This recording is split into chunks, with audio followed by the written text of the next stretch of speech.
श्री राधे राधे। भक्तों, जीवन में अनुभव का बहुत बड़ा महत्व होता है, किंतु सावधान व्यक्ति ही अनुभव का लाभ उठा पाता है। जो व्यक्ति सावधान नहीं होता, उसको कितने ही अनुभव हो जाएं, उसका लाभ नहीं उठा सकता है।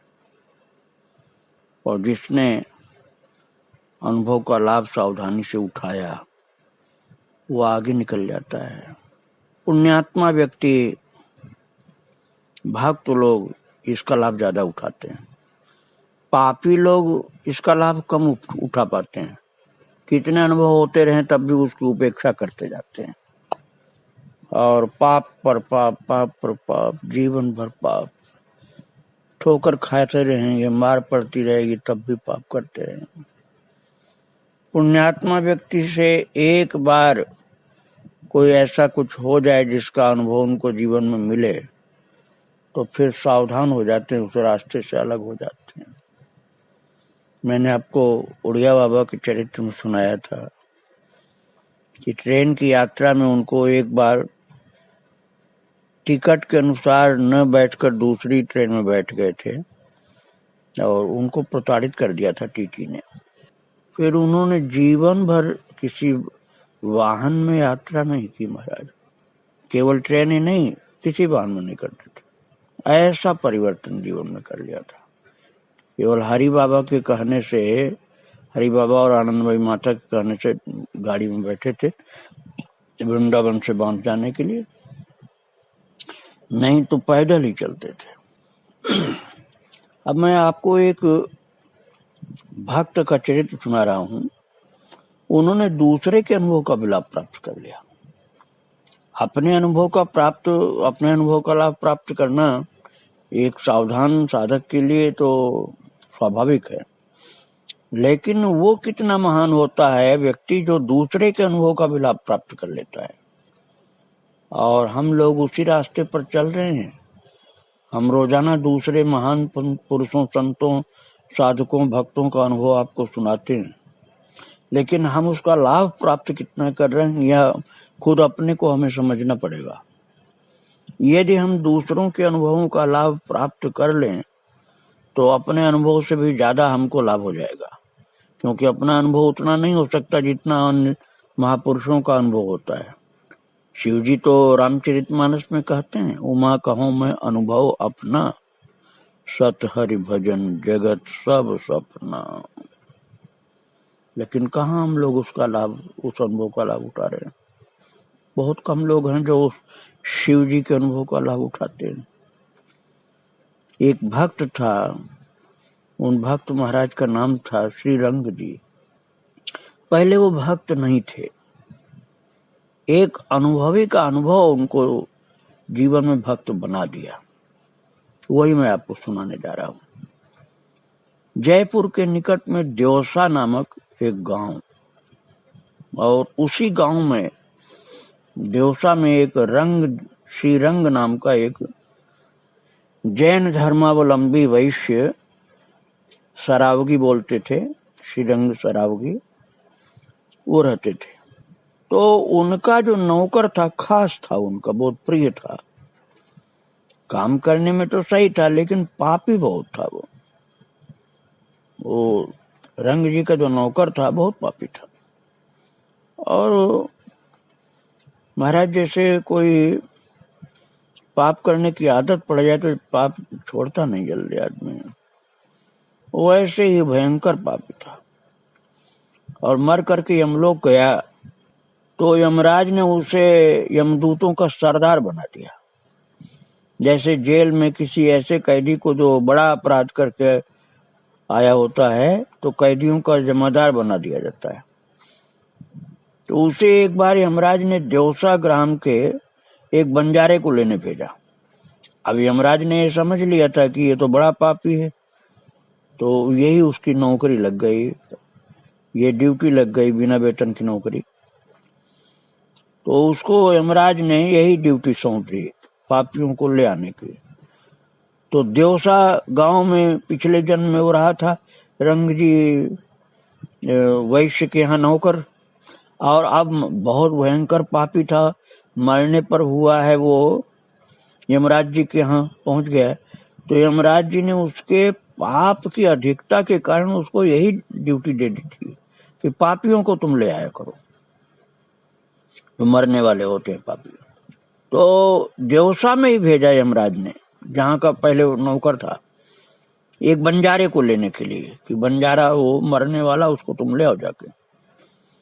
तो जब देवसा में वो आया यमराज के दूतों का सरदार, तो उसने सोचा कि मैंने रंग जी वैश्य का नमक खाया था, उन्हें चेतावनी देता चलूं, ऐसा न हो कि दुनियादारी में लगे रहें और चोरी बेईमानी से झूठ सच बोलकर धन कमाते रहें और उन्हें भी यमलोक में मेरे हाथ के डंडे खाने पड़े।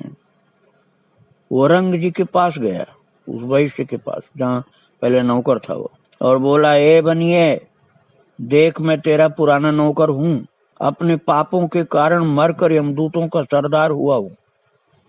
अब खुद अपना अनुभव बता रहा वो सेठ जी का नौकर कि अब मैं यमदूतों का सरदार, बड़ा यमदूत बन गया हूँ और यमराज की आज्ञा से गांव के बंजारे को लेने आया हूँ, क्योंकि उसने सारा जीवन न भगवान का नाम लिया न कोई धर्म कार्य किया, और मुझको तेरी याद आ गई कि मैं तेरे यहाँ नौकरी किया था पिछले जन्म में, इसलिए मैं आ गया तुझे चेतावनी देने के लिए कि यदि तूने भजन नहीं किया और असत कार्यों में ही जिंदगी भर लगा रहा तो समझ ले। उसने कहा कि तो समझ ले कि तेरा भी वही परिणाम होगा, कि संभव है एक दिन तुझको भी लेने के लिए मुझे आना पड़े और यमलोक ले जाकर के तरह तरह से पीड़ा पहुंचानी पड़े तुझको, तेरी यंत्रणा करनी पड़े, यातना देनी पड़े तुझे। तो उसकी बात सुन करके तो समझ गए रंग जी कि हाँ, मेरा नौकर तो था, वही है। तो श्री रंग जी ने कहा कि जिस बंजारे की तुम बात कर रहे हो तो वो तो अच्छा भला चंगा है, उसे तो कोई बीमारी नहीं, तो बीमारी नहीं तो उसको तुम ले कैसे जाओगे। यमदूत बोला कि बीमार भले नहीं है, लेकिन तुम देखना चाहते हो तो देख लेना, मैं कैसे ले जाऊंगा। तो रंग जी ने पूछा, भैया बता भी दे देखने के पहले ही मुझे। बोले, ठीक है, मैं बता देता हूँ, उसके बैल की सींग पर बैठकर उसका कलेजा फाड़ दूंगा और तब ले जाऊंगा। महाराज इतना कह करके यमदूत तो चला गया और श्री रंग को विश्वास नहीं हुआ। उसने सोचा कि उसने एक स्वप्न देखा है और स्वप्न की बात क्या हमेशा सच थोड़े होती है। पर उसी दिन उसने देखा कि बंजारे के बैल ने उसको सींग मारा और जिसका बैल था उसी को सींग मारा और उसकी मृत्यु हो गई। और तब उसको विश्वास हो गया कि वो यमराज का दूत सही कह रहा था कि सींग पर बैठ करके वो उसको मार दूंगा और फिर ले जाऊंगा। तो सही कहा था, वो तो मार दिया सींग पर बैठ के। तब रंग जी बनिया जो था, रंग जी नाम का, वो डर गया कि वास्तव में यमराज का दूत था वो तो, और उसने सही कहा था कि बंजारे को मैं ले जाने के लिए आया हूँ और मैं उसके बैल के सींग पर बैठकर उसका कलेजा फाड़ दूंगा और ले जाऊंगा। तो बात तो सही निकली। तो उसको यमराज का दूत ले गया यमराज के यहाँ। आप तो सावधान हुआ, घबराया रंग जी कि ऐसा न हो कि थोड़े दिन बाद मुझको भी लेने के लिए आ जाएगा यमराज का दूत।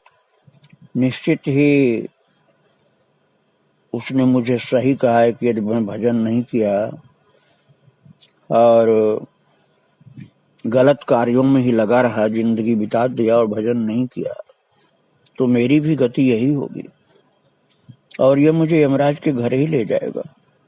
बस उसकी चेतना जागृत हो गई महाराज।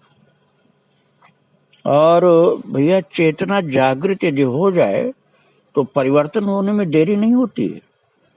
परिवर्तन तभी तक नहीं होता जब तक आदमी जागृत नहीं होता। जागृत होने के बाद तो परिवर्तन बड़ी तेजी से होता है। अब ये रंग जी नाम का जो बनिया था, कोई धर्मात्मा नहीं था। जैसे मिलावटखोरी करता था, नफाखोरी मुनाफाखोरी करता था, झूठ बोलता था, लोगों को ठगता था, वही तो अपने सेवक को सिखाया था और सेवक यमराज का दूत अब बन गया था। और सेवक ने उसको बता दिया कि यही सब तुम करते रहे, यदि जो कर रहे हो ऊटपटांग काम और भगवान की भक्ति में नहीं लगे तो तुम भी यमराज के यहाँ पहुंचने वाले हो।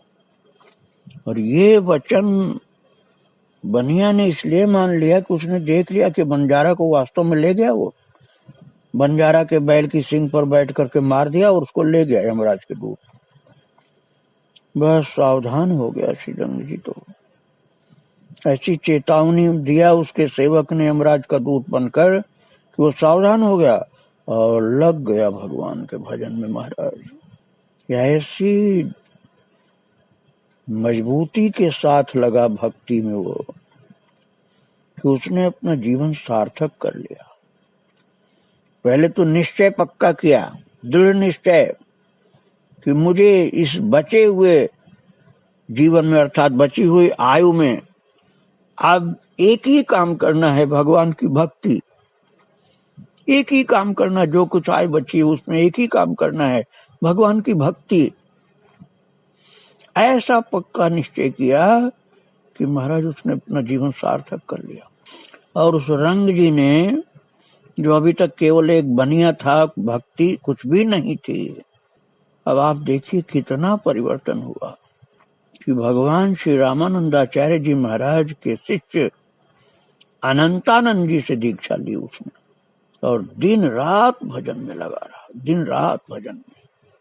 अनंतानंद जी सबसे बड़े शिष्य थे रामानंद भगवान के, उनका शिष्य बना वो और दिन रात वो रंग जी नाम का बनिया रात दिन भजन में लग गया और दिन रात भजन करते करते वो पाप छोड़ दिया था, सिद्ध पुरुष हो गए महाराज, वो सिद्ध पुरुष। और उन्होंने फिर अपना उपदेश और लोगों को भी पिलाया, जो अनुभव प्राप्त किया गुरु कृपा से, और अनेक जीवों का उद्धार किया रंग बनिया, जो अब तो संत हो गए थे। और आपको आश्चर्य होगा, किसी दिन अपने वैश्य के कार्य में गड़बड़ी करके लोगों को ठग ठग करके धन इकट्ठा करने वाला एक निकृष्ट प्राणी जो था, अब गुरु कृपा और भगवत भक्ति के प्रताप से इतना महान सिद्ध हुआ कि उनके चरणामृत में इतनी शक्ति थी कि रंग जी का चरणामृत पान करने वाला प्रेत भी मुक्त हो जाता था। मनुष्य की बात मैं नहीं कर रहा हूं, मनुष्य से बहुत नीचे निकृष्ट योनि होती है प्रेत की। रंग जी की इतनी ऊंची आध्यात्मिक स्थिति हुई, इतने ऊंचे भक्त हुए, सिद्ध पुरुष हुए कि उनका चरणामृत पान करने पर प्रेत का भी उद्धार हो जाता था। अब आप समझिए, व्यक्ति अपने उसी जन्म में, जिस जन्म में वो मनुष्य बना हुआ है, एक ही जन्म में कितना ऊंचा हो सकता है। और ये उनके जीवन में घटा, ये घटना घटनी, कितने कितने लोगों का उद्धार कर दिया रंग जी ने। जो रंग जी का एक बेटा था, रात में उसको भूत दिखाई देता था तो उसका शरीर भय से सूखता जाता। तो एक दिन रंग जी ने पुत्र को कहा कि क्या बात है बेटा, ऐसे क्यों दुखी रहता है? तो पूरी बात बता दिया कि मुझे प्रेत दिखलाई पड़ता है। तो उन्होंने कहा तो हट यहाँ से, आज मैं सोऊंगा तेरी जगह। तो उसी के बिस्तर पर सोए रंग जी और उनको भी प्रेत दिखलाई पड़ा। उसको जब वो देखे तो उसको मारने के लिए दौड़े, रंग जी मारने के लिए दौड़े। तब वो हाथ जोड़कर गिड़गिड़ा करके बोला, मुझ पर दया दृष्टि कीजिए, मेरा उद्धार कर दीजिए। और महाराज जब वो प्रेत गिड़गिड़ा के रोने लगा और कहा कि मेरा उद्धार कर दीजिए, मुझ पर दया दृष्टि डालिए, तो उन्होंने पूछा कि तू है कौन? रंग जी ने पूछा कि तू कौन है? तो बोला कि मैं जाति का सुनार था, पिछले जन्म में मैं जाति का सुनार था, गलत कमाई करता था, चोरी करता था, बेईमानी करता था और आचरण भ्रष्ट हो चुका था। मैंने अपना आचरण बड़ा गंदा कर लिया था, सदाचार भूल गया था, इसीलिए मैं प्रेत हो गया हूं। दोहरे पाप, लोगों के साथ ठगाई करना और आचरण भ्रष्टता की पराकाष्ठा पर था मैं, इसलिए मैं प्रेत हो गया हूं। और आपकी महिमा, आपकी भक्ति की महिमा जानकर अपने उद्धार के लिए आपकी शरण में आया हूं। और रंग जी को उस प्रेत की आर्त वाणी सुनकर उस पर दया आ गई। क्योंकि पहले तो वो भी एक बनिया ही थे, व्यापारी, और अब वो महान भक्त हो चुके थे। रामानंद भगवान के शिष्य अनंतानंद की कृपा और भगवत भक्ति की साधना जो मजबूती से, साधना से, लगन से की थी, उस कृपा से इतने ऊंचे हो गए थे भक्तों कि महाराज उनके उद्धार के लिए कोई लंबा चौड़ा प्रोग्राम नहीं किया। आप ये सुनिए कितनी अद्भुत बात है कि रंग जी अब इतने सच्चे भक्त हो गए थे, इतनी महिमा थी उनकी कि केवल अपना चरणामृत पिला दिया बस, और उसका पान करते ही प्रेत दिव्य रूप धारण करके भगवत धाम को चला गया। सोचिए कितनी ऊंची स्थिति हो गई थी इनकी कि अब उनके चरणामृत से प्रेत का उद्धार हो गया। केवल उद्धार ही नहीं हुआ, भगवत धाम की प्राप्ति हो गई महाराज। पतन हुआ था तो इतना भारी पतन हुआ था कि प्रेत का जैसे प्रेत था ना पूर्वजन्म का सुनार, और अब प्रेत हो गया था अपनी गंदे हरकत से और ठगाई करने से। ऐसी हालत इनकी भी होने वाली थी, रंग जी की। लेकिन वो जो यमराज का दूत बता गया था कि सेठ जी संभल जाओ, नहीं तो मैं ही तुमको ले आऊंगा और ले जा करके पिटाई लगाऊंगा खूब कस के, यमराज के घर पहुंचा करके। तो ऐसा चेत गया वो रंग नाम का बनिया कि महाराज भगवान रामानंद के सबसे बड़े शिष्य अनंतानंद जी का महान शिष्य होकर, महान भागवत भक्त होकर इतनी बड़ी शक्ति प्राप्त की थी कि उनके चरणामृत से प्रेत जो भगवत धाम चला गया, उद्धार हो गया उसका। तो हमें दोनों बात समझनी है, भक्ति की महिमा भी और गंदे काम से बचना भी, क्योंकि गंदे काम में लगने से प्रेत बन गया वो सुनार, सुनार प्रेत बन गया। भक्ति किया नहीं, एक गलती, दूसरी गलती आचरण भ्रष्टता की पराकाष्ठा, इसके कारण प्रेत बना था। तो ये भी समझना है कि हमको अपने जीवन की गंदगी से अपने को बचाना होगा, आचरण भ्रष्टता से भी बचना है और भक्तिहीन जीवन से भी बचना है। जीवन में भक्ति करनी है तो महाराज रंग जी की तरफ से आप उसी जन्म, जिस जन्म में आप हैं अभी, आप इसी जन्म में आप इतने महान हो सकते हैं कि आप अपना ही नहीं दूसरों का भी उद्धार कर देंगे, इसमें कोई संदेह नहीं है। भगवान इतने कृपालु हैं कि मनुष्य को इतना समय दिए हैं, ज्यादातर सभी मनुष्यों को, कोई कोई ऐसे होते हैं जिनको इतना समय नहीं मिलता है, नहीं तो इतनी आयु प्रभु देते हैं कि यदि लगन से कोई लग जाए तो इसी जन्म में उद्धार कर सकता है, प्रभु की प्राप्ति कर सकता है, भगवत भक्ति के रस में डूब सकता है, जो जीवन का सर्वोत्कृष्ट लक्ष्य है। प्रभु के प्रेम रस में डूब जाना, भगवान की सरस भक्ति में, निगूढ़ सरस भक्ति में ओतप्रोत होकर रस में निमग्न हो जाना, ये जीवन का उद्देश्य है भक्तों। प्रेम विभोर अवस्था को प्राप्त कर लेना।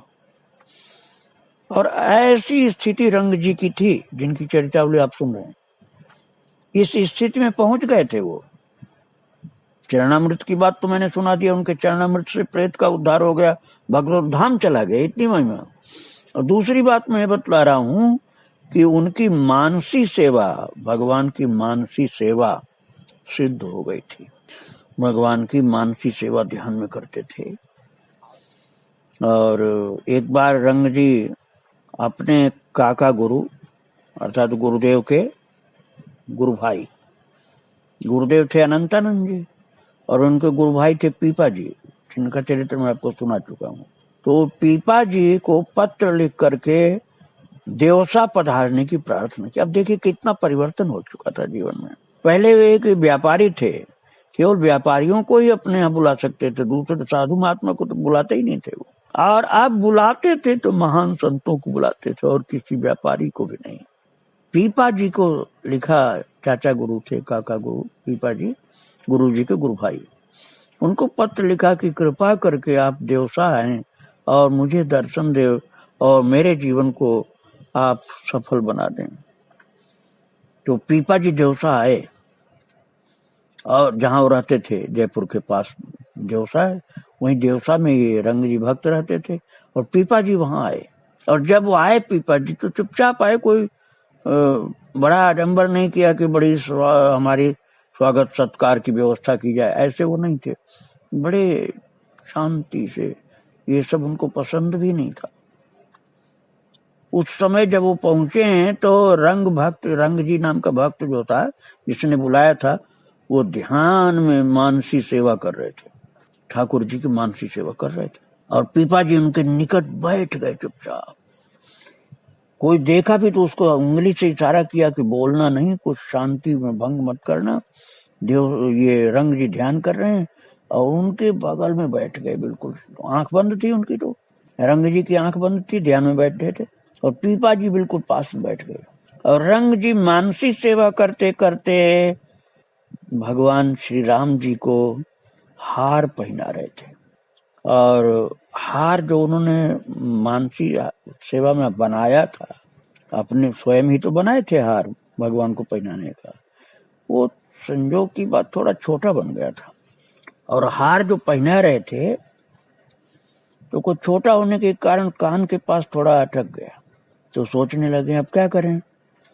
तो उसी समय पीपा जी ने धीरे से कहा कि हार की गांठ खोलकर गले में बांध दो, ऊपर से मत डालो, हार की गांठ खोल दो और सिर के ऊपर से मत डाल करके गले में सीधा ले जाओ, बांध दो।